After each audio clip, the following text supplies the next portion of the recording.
Assalamualaikum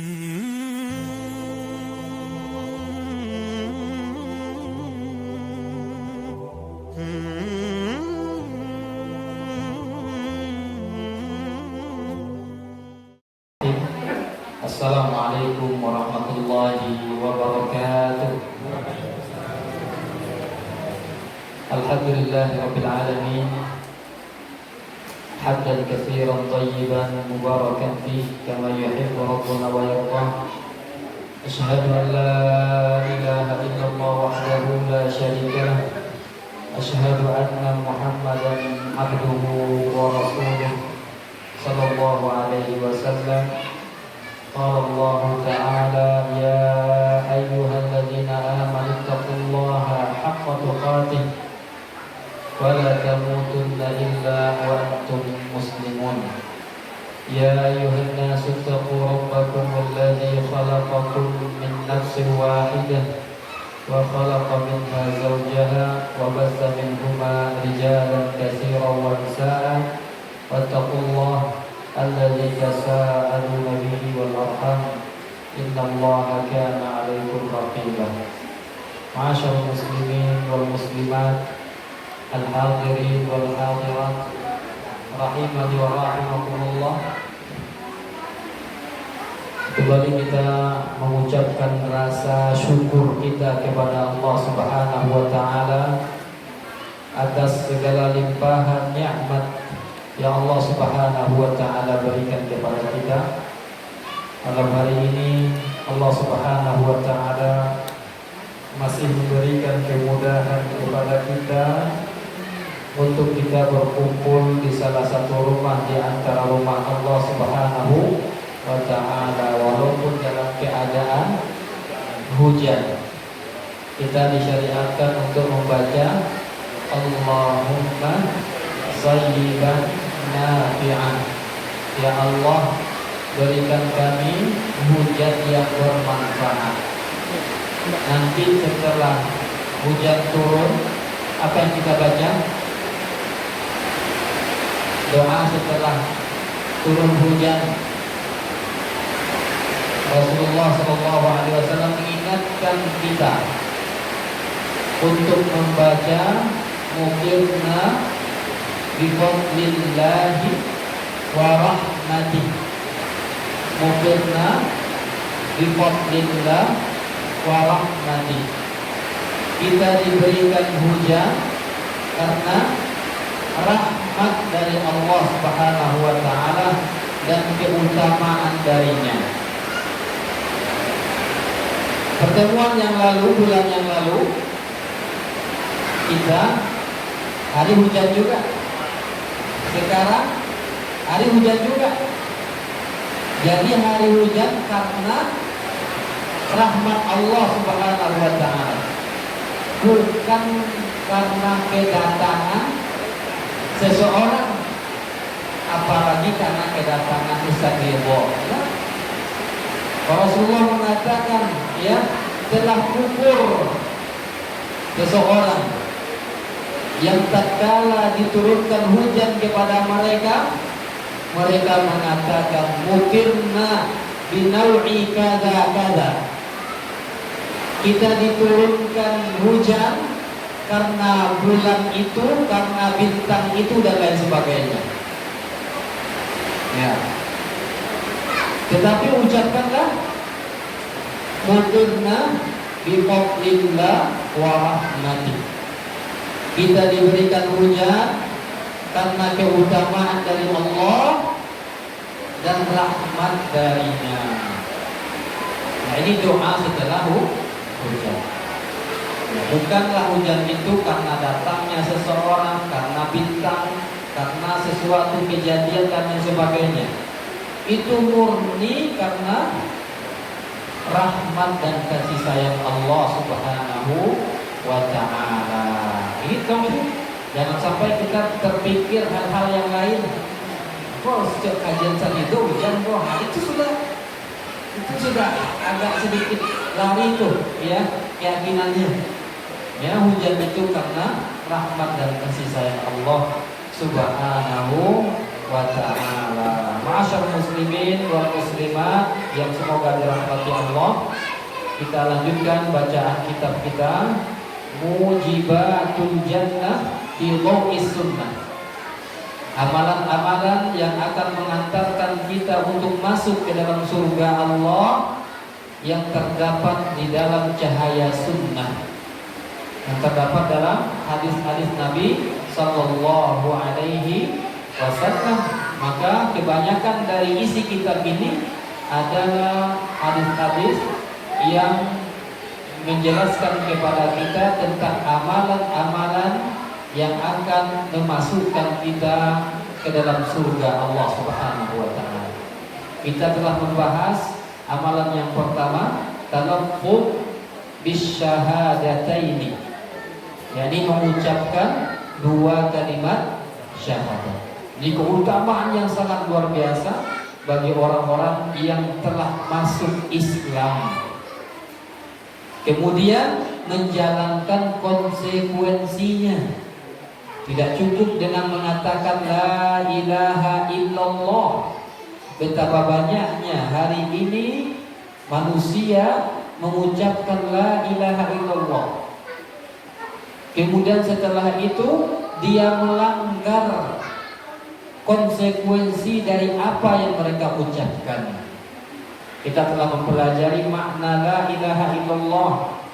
Maknanya adalah la ma'budah bihaqqin illallah. Tidak ada yang berhak disembah dengan benar kecuali Allah Subhanahu wa ta'ala. Dan iman itu bagi kita Ahlussunnah wal Jamaah qaulun bil lisani, ucapan dengan lisan kita, wa tasdiqun bil janani, yakni pembenaran dalam hati kita, wa amalun bil arkani, diamalkan dalam kehidupan kita sehari-hari dengan anggota tubuh kita. Maka seseorang yang telah mengucapkan la ilaha illallah, maka tidak ada yang dia sembah kecuali Allah Subhanahu wa ta'ala. Dia tidak akan memberikan tawakalnya kepada selain Allah. Dia tidak akan pernah beribadah itu kecuali kepada Allah Subhanahu wa ta'ala. Dia tidak akan menggantungkan jimat. Nah, ini ucapan la ilaha illallah, tapi jimatnya sabali badannya. Rasulullah mengatakan man 'allaqa tamimatan faqad asyrak. Barang siapa yang menggantungkan jimat, maka sungguh dia telah berbuat syirik kepada Allah Subhanahu wa ta'ala. Karena tidaklah dia menggantungkan jimat kecuali dia berkeyakinan jimat tersebut bisa menjaganya. Cibolakannya kepada orang-orang tua yang membuat samik di baju anaknya, baju bayi. Samik itu samean bawang di situ. Tahu banyak tuh, agar tak jago dari palasi. Apa itu palasi? Kapalotapan, la ilaha illallah. Ya, keyakinan-keyakinan yang sampai hari ini belum bisa dibuktikan sedikit pun. Hanya cerita-cerita saja. Padahal Rasulullah telah mengajarkan kepada kita ketika didatangkan kepada beliau anak kecil, beliau mengusap kepalanya, memegang ubun-ubunnya. Beliau mengatakan u'iduka untuk laki-laki, u'iduki untuk perempuan, u'idukuma kalau dua orang. Ketika itu datang Hasan dan Husain, lalu beliau mengatakan u'idukuma bi kalimatillahi tammah wa min kulli syaitani wa hammah wa min kulli ainin lamah.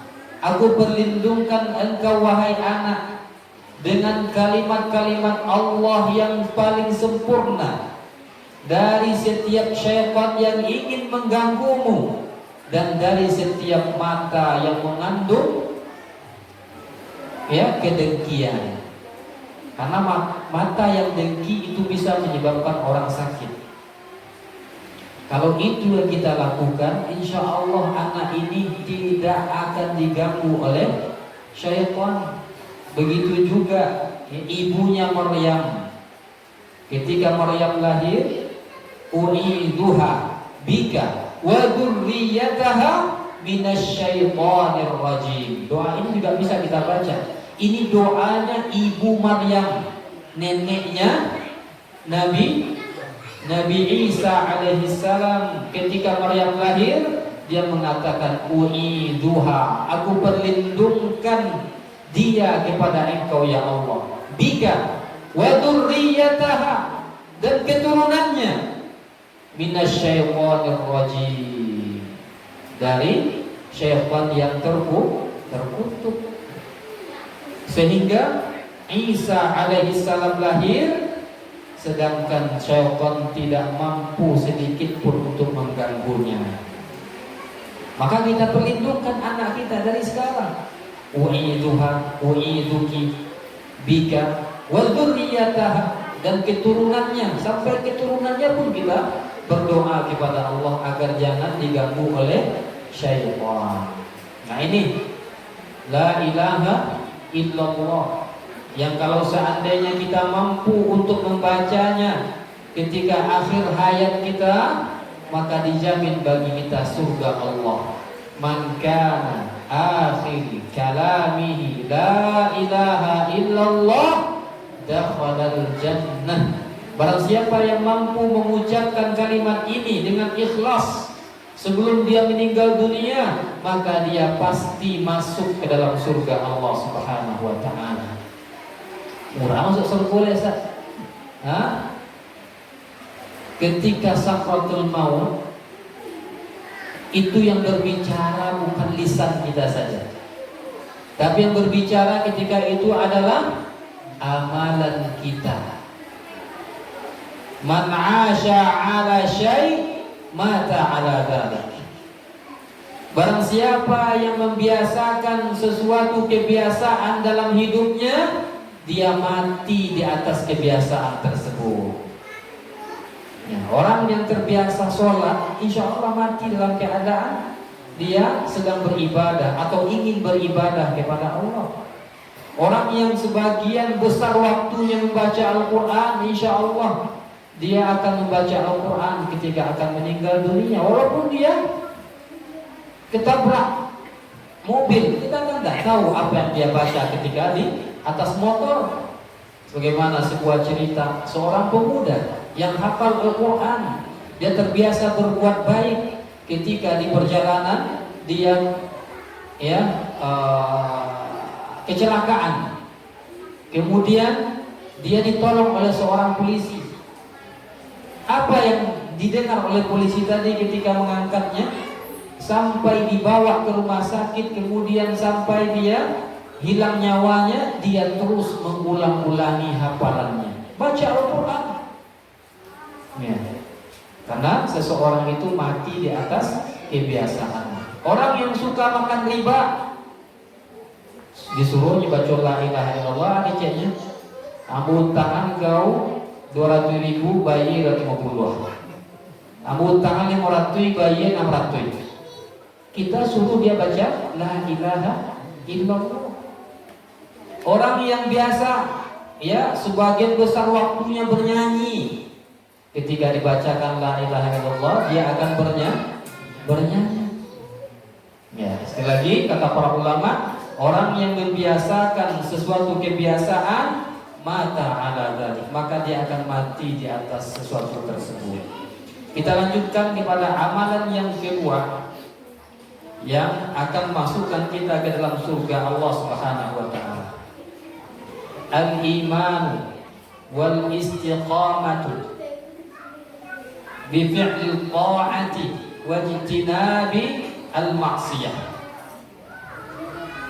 Amalan yang kedua adalah beriman, kemudian istiqamah dalam melaksanakan ketaatan-ketaatan dan menjauhi segala macam kemaksiatan kepada Allah Subhanahu wa taala.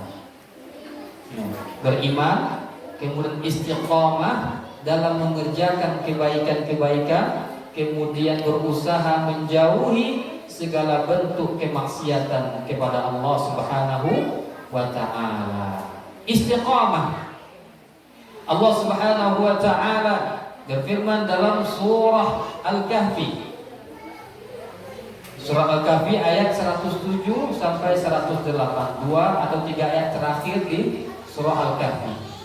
Allah Subhanahu wa taala mengatakan, innal ladzina amanu wa 'amilus solihati kanat lahum jannatul firdausi nuzula khalidina fiha la yabghuna anha hiwala.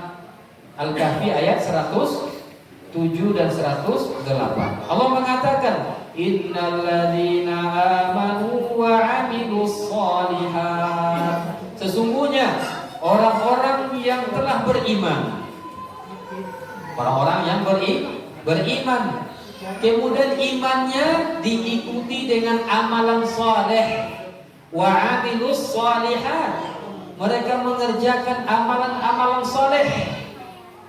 Ya, kalau ada orang mengatakan cukup mengatakan iman, kemudian meninggalkan amal soleh, bahkan sholat ditinggalkan. Ketika diajak sholat pak, ambo kalau tidak sholat mati yang bawa kecil. Pernah dulu ambo ketika sekolah di Parampayan, ada orang nunggu aja dia, pak sholat pak, semua kan? Ambo kalau tidak sholat mati yang bawa kecil. Kita pergi ke masjid, dia nggak pergi ke masjid. Sholat apa namanya itu? Ya jangan wak. Sholat itu adalah zikir katanya. Zikir itu adalah mengingat. Nah, jadi mengingat saja sholat itu adalah sholat tuh. Karena dia sudah sampai kepada tingkatan ma'rifat. Sehingga tidak perlu mengajar sholat. Mantap. Kalau bisa kita sampai ke makrifat, perlu sholatnya. Ya, belakangan kita belajar sunnah, kita ingat lagi. Maka jawabannya adalah, siapa yang paling makrifah kepada Allah di dunia ini? Rasulullah Shallallahu Alaihi Wasallam. Pernahkah satu hari dalam hari-hari yang beliau lewatkan meninggalkan sholat?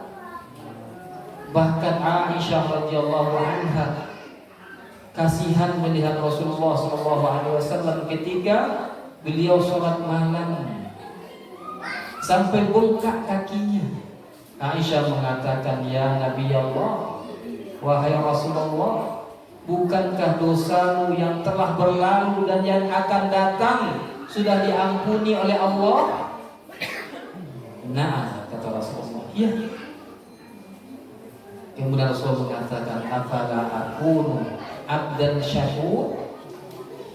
Apakah tidak pantas menjadi hamba yang bersyukur kepada Allah Subhanahu wa taala?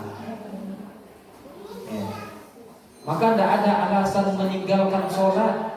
Bahkan ketika perang sekalipun juga tetap diwajibkan sholat. Tidak bisa berdiri duduk, tidak bisa duduk berbaring, tidak bisa berbaring kedipkan mata, tidak bisa lagi disolatkan. Ya, berarti sudah meninggal dia tuh. Ya, masa yang kedipkan mata sudah bisa? Itu sholat. Yang kata Rasulullah sallallahu alaihi wasallam, al-ahdu bainana wa bainahumus shalah wa man taraka faqad kafara. Perjanjian atau batasan antara kita dengan orang non-muslim. Nah, sekarang kan tidak boleh bilang kafir. Non-muslim. Orang kafir ya tidak beriman kepada Allah adalah sholat. Barang siapa yang meninggalkannya dengan sengaja, maka sungguh dia celaka, bisa keluar dari Islam meninggalkan sholat. Apapun alasannya, Walaupun dia beralasan sudah ma'rifat, tetap dia salah dalam pemahamannya.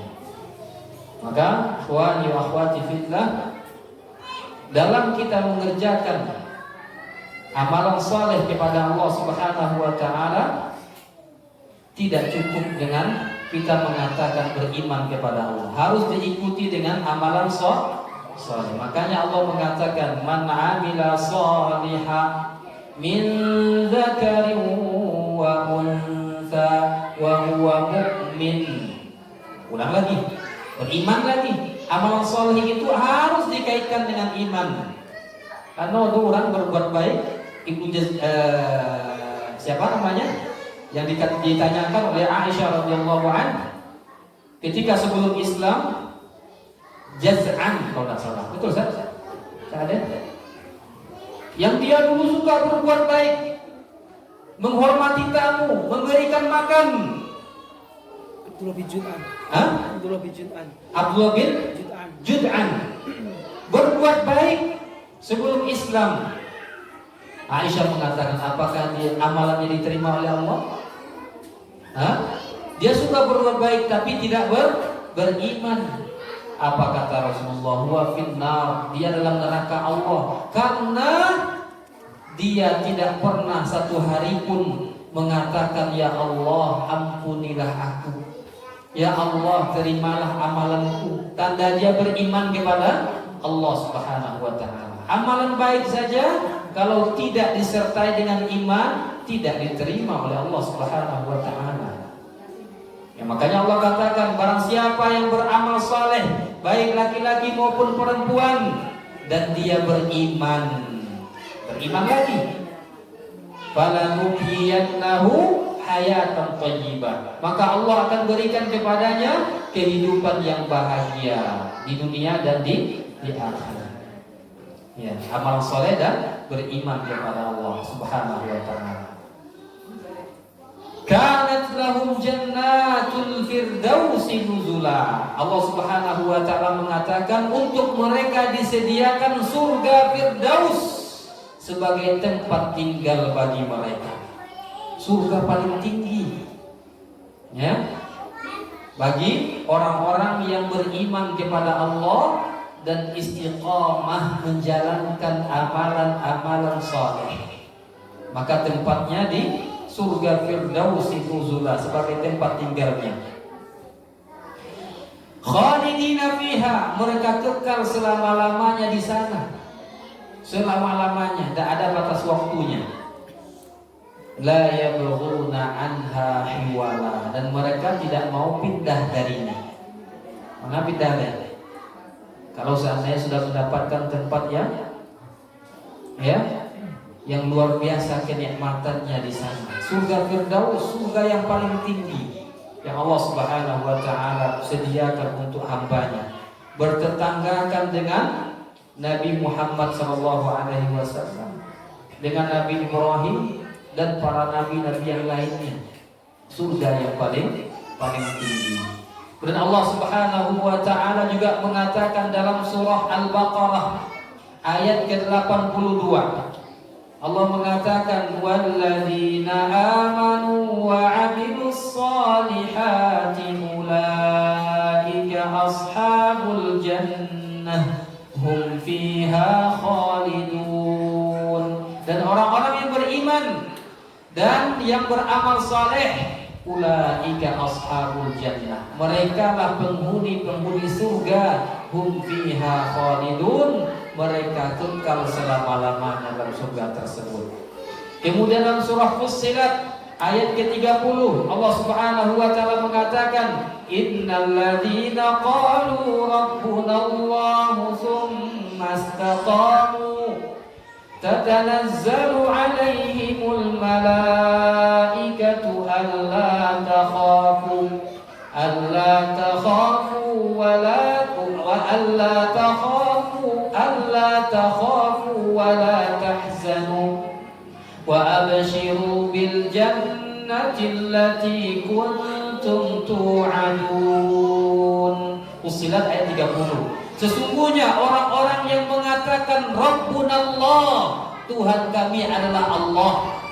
Tsumastaqamu, kemudian mereka istiqamah dalam ucapan mereka itu. Mereka mengatakan amantu billah, kami beriman kepada Allah. Apa konsekuensinya? Menjalankan seluruh ketaatan kepada Allah, menjauhi seluruh kemaksiatan kepada Allah Subhanahu wa taala. Apa keutamaan mereka? Tatanazzalu alaihimul malaikah, akan diturunkan kepada mereka malaikat-malaikat Allah Subhanahu wa taala. Kapan itu? Ketika sakratul maut. Ada malaikat menghibur mereka. Ya. Apa kata malaikat ini? Allah takhafu, janganlah engkau takut. Wala tahzanu, dan jangan engkau bersedih hati. Ya.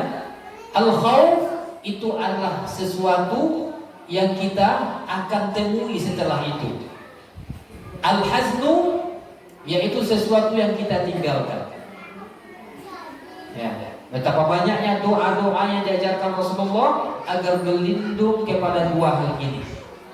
Kecemasan di waktu yang akan datang dan kecemasan yang telah berlalu. Kecemasan terhadap apa yang akan kita hadapi setelah kematian, dan kecemasan terhadap apa-apa yang kita tinggalkan dari keluarga dan anak-anak. Orang yang akan meninggal dunia, ketakutannya ada dua ini.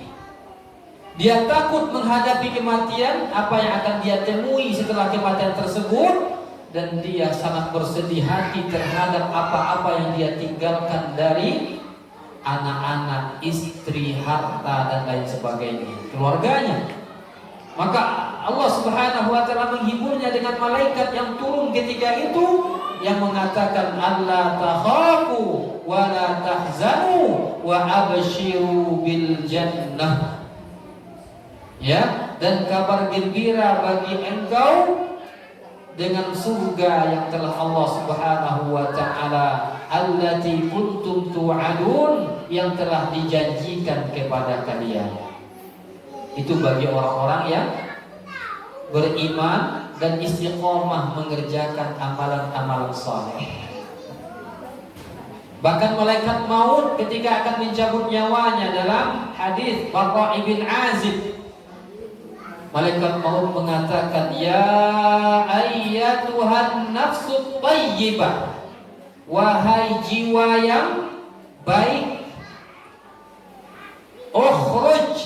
ukhruji, ya, ila rabbik radiyatan mardiyah. Dalam surah Al-Fajr dikatakan, ya ayyatuhan nafsul mutmainnah, irji'i ila rabbiki radiyatan mardiyah.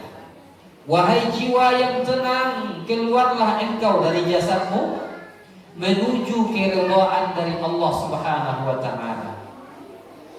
Fadkhuli fi ibadi, bergabunglah engkau bersama hamba-hambaku. Untuk apa? Wadkhuli jannati, untuk masuk ke dalam surgaku, kata Allah Subhanahu wa taala.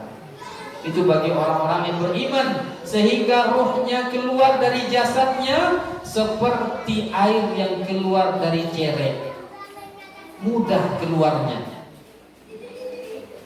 Orang-orang yang tidak beriman kepada Allah, ruhnya disentak oleh malaikat maut seperti pengambilan yang sangat jelek, seperti gergaji yang ditarik dari kapas, bercerai-berai ruhnya karena ketakutannya. Karena malaikat maut mengatakan, wahai jiwa yang buruk, khabithah, keluarlah engkau menuju kemarahan dari Allah dan kemurkaan darinya, sehingga ruhnya bercerai-berai dalam jasadnya. Kemudian diambil oleh malaikat maut, diambil dengan paksa, kemudian dimasukkan ke dalam kapan yang dibawa dari langit, kapan yang jelek juga, ya, tanpa harum-haruman, kemudian diangkat ke langit. dimintain dibukakan pintu langit, namun penjaga langit tidak mau membukanya, sehingga rohnya itu dilempar dari langit untuk masuk ke dalam jasadnya kembali. Ini adalah perjalanan yang akan kita hadapi. Imma perjalanan yang pertama seorang mukmin, atau perjalanan yang kedua seorang kafir, dan tidak ada perjalanan yang ketiga. Alhamdulillah kita mempelajari hadis yang mulia ini ya di saat kita masih hidup, masih bisa mempersiapkan diri kita untuk pertemuan dengan Allah Subhanahu wa ta'ala. Bayangkan kalau seandainya tidak pernah kita mendengarkan ayat-ayat dan hadis-hadis tentang kematian, tiba-tiba kita mati dan terkejut bertemu dengan malaikat maut, bertemu dengan malaikat yang bertanya kepada kita dalam kubur. Sehingga orang yang tidak pernah belajar dan beriman serta beramal soleh, ketika ditanyakan kepadanya man rabbuk, dia mengatakan ha. Wa ma dinuk, apa agamamu? Ha. Wa man ladzi bu'itsa fika, siapa yang telah diutus kepadamu? Dia tidak mampu menjawabnya, karena memang dia tidak meyakini kehidupan setelah kematian. Dia mengira kehidupan itu hanya innamal hayat, sesungguhnya kehidupan hayatun dunya, kehidupan dunia saja. Kita hidup kemudian mati, sedangkan kita orang beriman, kita meyakini kehidupan yang jauh lebih panjang, bahkan kekal selama-lamanya setelah kematian kita ini. Akan ada perjalanan yang sangat jauh. Ali bin Abi Thalib radhiyallahu an, ketika di akhir hayatnya dia mengatakan ahin, celaka kata beliau, ya, min tulis safar, perjalanan yang sangat panjang, wa qillatiz zad, dan sedikitnya bekal yang telah kita persiapkan. Khalifatul Rasulullah sallallahu alaihi wasallam, beliau mengatakan panjangnya perjalanan dan sedikitnya bekal yang telah beliau persiapkan. Padahal beliau adalah ya Khalifatul Rasulullah sallallahu alaihi wasallam, juga menantu Rasulullah sallallahu alaihi wasallam, juga ahlul bait Rasulullah sallallahu alaihi wasallam. Kita, apa yang telah kita persiapkan untuk hari ini? Maka jika seandainya kita ingin mendengar malaikat Allah Subhanahu wa ta'ala mengatakan kepada kita, wahai fulan, alla tahzanu, alla takhafu wa la tahzanu, wa abshiru bil jannati allati kuntum tu'adun. Wahai fulan, jangan engkau takut, jangan bersedih hati. Apa yang engkau tinggalkan dari keluarga, Allah yang akan menjamin rezeki mereka. Sehingga ketika itu seorang hamba yang beriman menjadi tenang, karena yang membuatnya tenang adalah malaikat Allah Subhanahu wa ta'ala. Masyaallah muslimin wal muslimat rahimani wa rahimakumullah. Rasulullah sallallahu alaihi wasallam bersabda, wa an Abi Hurairah radhiyallahu anhu, Abu Hurairah mengatakan, qala Rasulullah sallallahu alaihi wasallam, qala Nabi sallallahu alaihi wasallam, kullu ummati yadkhulunal jannah. Seluruh umatku, kata Rasulullah, umat Rasulullah akan masuk surga. Subhanallah, jaminan dari Rasulullah sallallahu alaihi wasallam. Apa kata beliau setelah itu? Illa man aba, kecuali orang-orang yang enggan masuk ke dalam surga. Ada orang yang enggan masuk ke dalam surga? Ada. Ya. Adakah ya Rasulullah? Mereka bertanya, faqalu ya Rasulullah wa man ya'ba? Ya Rasulullah, adakah orang yang enggan masuk ke dalam surga, sedangkan engkau telah mengatakan kepada kami surga itu mala ain ra'at wala udhun sami'at wala khatara ala qalbi bashar. Surga yang telah Allah persiapkan adalah kenikmatan yang tidak pernah dilihat oleh mata, kenikmatan yang tidak pernah didengar oleh telinga, kenikmatan yang tidak pernah terbayangkan oleh hati manusia. Adakah orang yang enggan masuk ke sana? Kalau ditanyakan kepada kita, ya, Siapa di antara kita yang tidak mau masuk ke dalam istananya Pak Jokowi? Kalau ditawarkan kepada kita yang ada dalam masjid ini berkesempatan untuk tinggal di istananya Pak Jokowi, ada orang menolak? Ya? Atau jangan jauh-jauh lah. Di sini para hotel-hotel yang paling bagus ini hotel apa? Hah? Di Padang. Hah? Tahu Hotel Basko?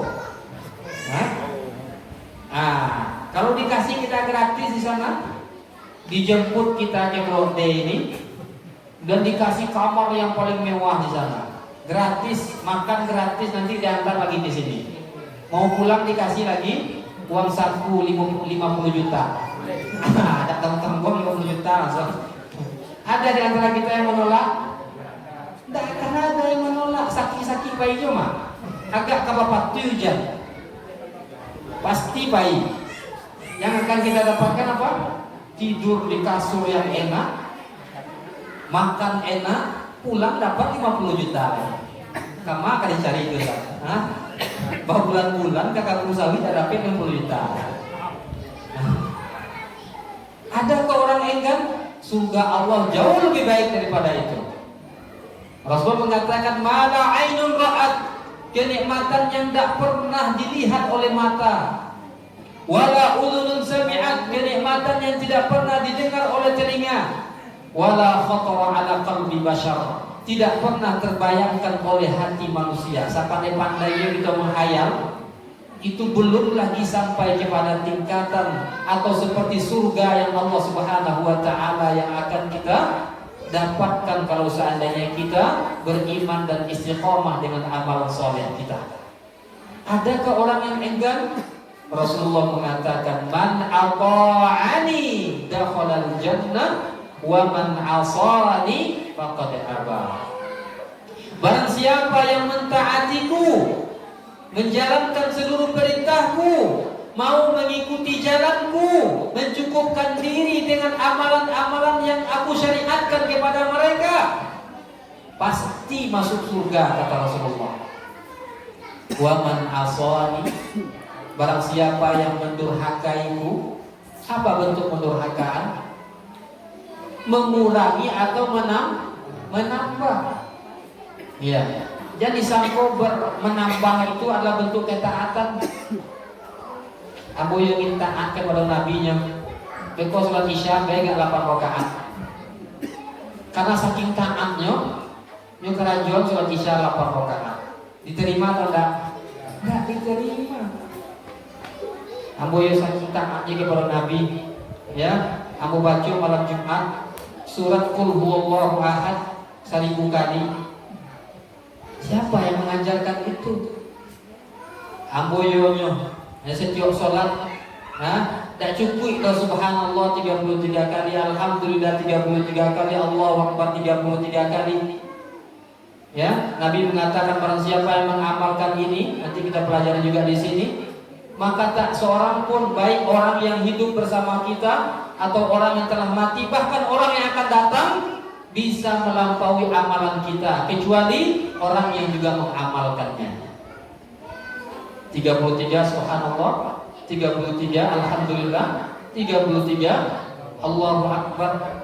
Kata para sahabat Nabi, aku melihat Rasulullah menghitungnya dengan tangan kanannya, bukan dengan apa? Itu bukan tasbih, Pak. Tasbih itu subhanallah. Apa namanya itu? Batu, mani dan lain sebagainya. Siapa yang menamai alat itu dengan tasbih? Tasbih adalah subhanallah. Nah, penamaan yang dirubah-rubah oleh manusia. Tasbih apa? Subhanallah. Tahmid alhamdulillah. Takbir Allah. Apa tasbih? Kok ada tasbih? Itu enggak tasbih, itu tasbih subhanallah. Hitung dengan tangan kanan, tidak dengan tangan kiri, ya, tidak pula dengan kaki dan lain sebagainya. Dengan tangan kanan.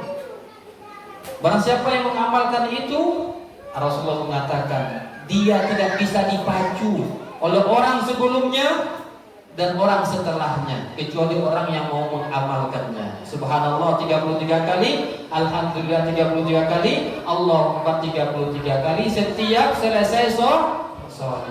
Ampun dak Ustaz, 33 kalinya. Murah tuh, ampun 1000 kali la ilaha illallah. Ya, sampai mabuk, sampai hilang kesadaran. Bahkan untuk mempersingkirnya la ilaha illallah dengan Allah Allah Allah, singkirnya lain hu lain. Hu apa arti hu? Dia. Ya. Agar apa?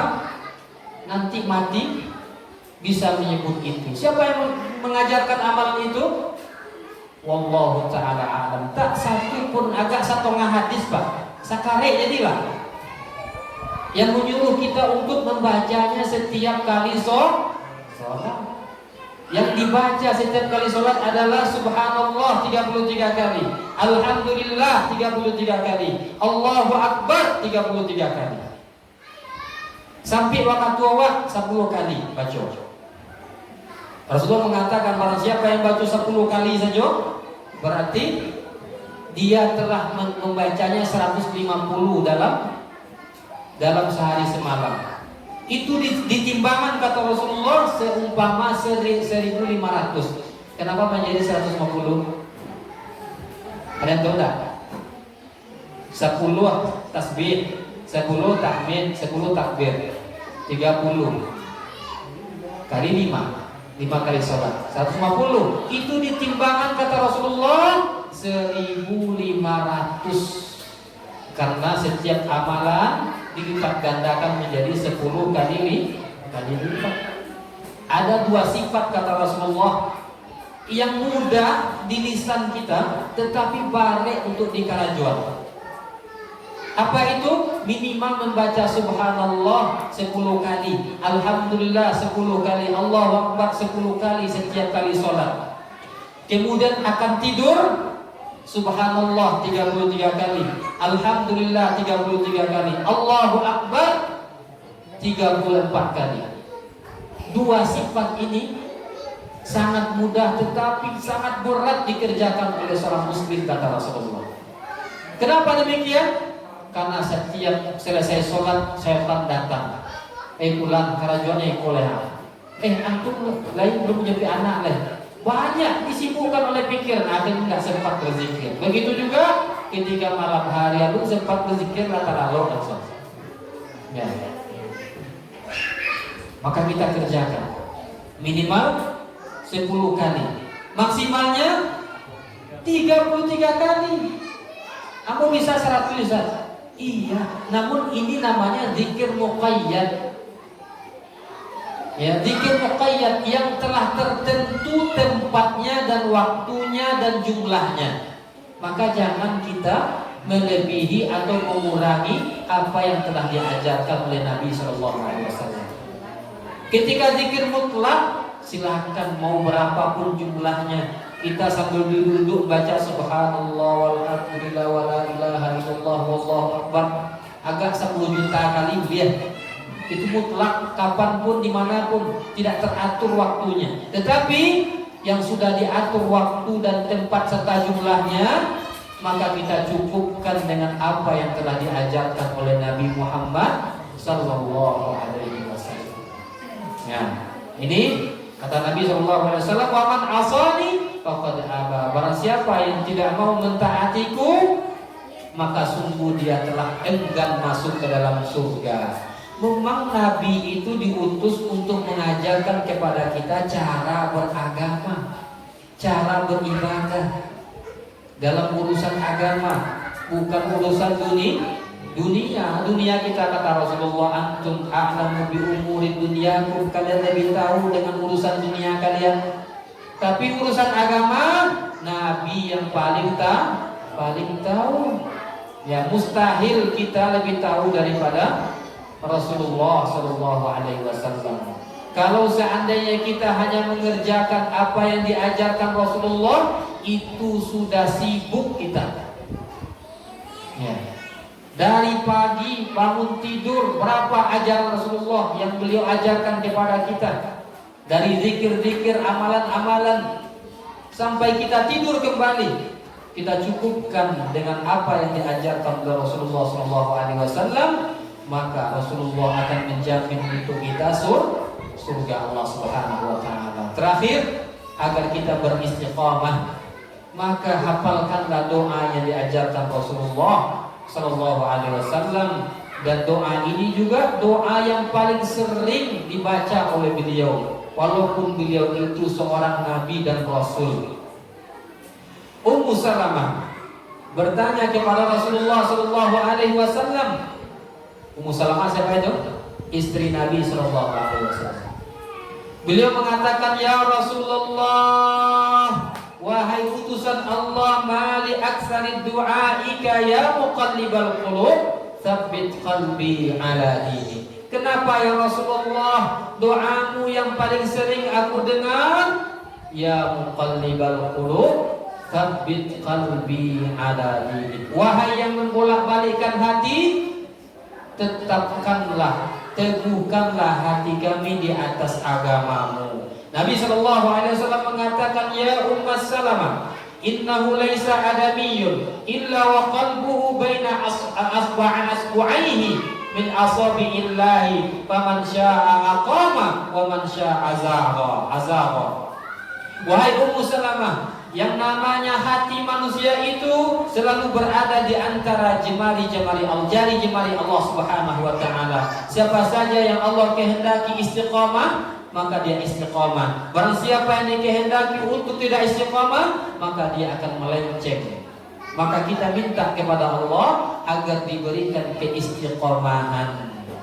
Ya muqallibal qulub, tsabbit qalbi ala dinik. Ya, ayo kita hafal semuanya. Ya muqallibal qulub, ya muqallibal qulub, ya muqallibal qulub, tsabbit qalbi, tsabbit qalbi, tsabbit qalbi ala dinik, ala dinik, ala dinik. Ya muqallibal qulub, tsabbit qalbi ala dinik. Ya muqallibal qulub. Saya akan tanya nanti satu-satu. Ya muqallibal qulub, tsabbit qalbi ala dinik. Ya muqallibal qulub, tsabbit qalbi ala dinik. Semuanya.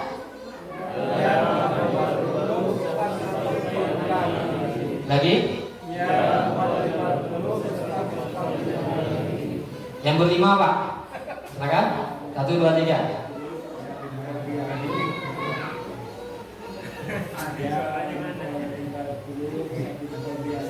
Lagi. Ya muqallibal qulub, tsabbit qalbi. Kalau tidak ada yang dibawa Pak dari Jawa Barat itu, ya, kecuali doa ini, alhamdulillah, itu lebih berharga bagi kami yang datang dari Padang Jawa Pak, dari dunia dan seisinya. Nah, cukup sih yang terakhir kau bawa pulang. Nah, ya muqallibal qulub, ulangi, ya muqallibal qulub, tsabbit qalbi ala dinik. Coba berlima.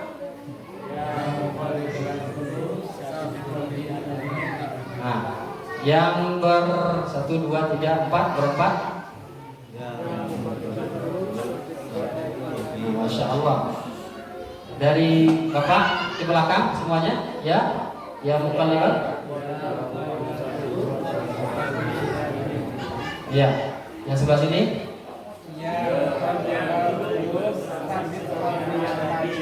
Belakang. Yang paling belakang. Ibu-ibu.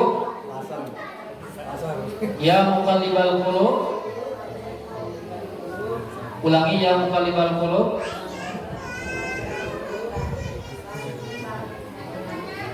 Nah disuruh banget ngecek, mau ngecek kan? Tadi kajian banyak ngecek silakan. Ya 1, 2, 3 ulangi. Iya kita ulangi ya muqallibal qulub. Tsabbit qalbi ala dinik. Ya muqallibal qulub. Tsabbit qalbi ala dinik. Ya muqallibal qulub. Tsabbit qalbi ala dinik. Wahai yang membolak-balikkan hati, kokohkanlah hati kami di atas agamamu. Itu dibaca terus Pak. Ya, kapan dibaca Ustaz? Ketika sujud. Setelah baca doa sujud, baca doa itu. Ketika sebelum salam, baca doa itu sebanyak-banyaknya, agar hati kita selalu di atas agama Allah Subhanahu wa taala. Kita butuh Pak. Hatta ulama sekalipun, hatta ustadz sekalipun butuh minta keistiqomahan kepada Allah Subhanahu wa taala. Karena kita tidak tahu fitnah itu datang kemudian menjadikan kita melakukan kemaksiatan kepada Allah. Ya, kita ini tidak terbebas dari fitnah-fitnah. Orang hidup ini, makanya para ulama kita mengatakan, kalian kalau ingin mengambil contoh-contoh kepada yang sudah mati, adapun yang hidup itu belum terjamin tidak terkena fitnah. Kita tidak tahu perjalanan hidup ini. Hari ini saya sebagai pembicara, ke depan belum tentu lagi. Karena amalan itu tergantung akhirnya. Maka kita berdoa kepada Allah agar istiqamah di atas agama Islam dan mati di atas Islam. Wabillahi taufik. Subhanakallah bihamdika asyhadu an la ilaha illa anta astaghfiruka wa atubu ilaik. Wassalamualaikum warahmatullahi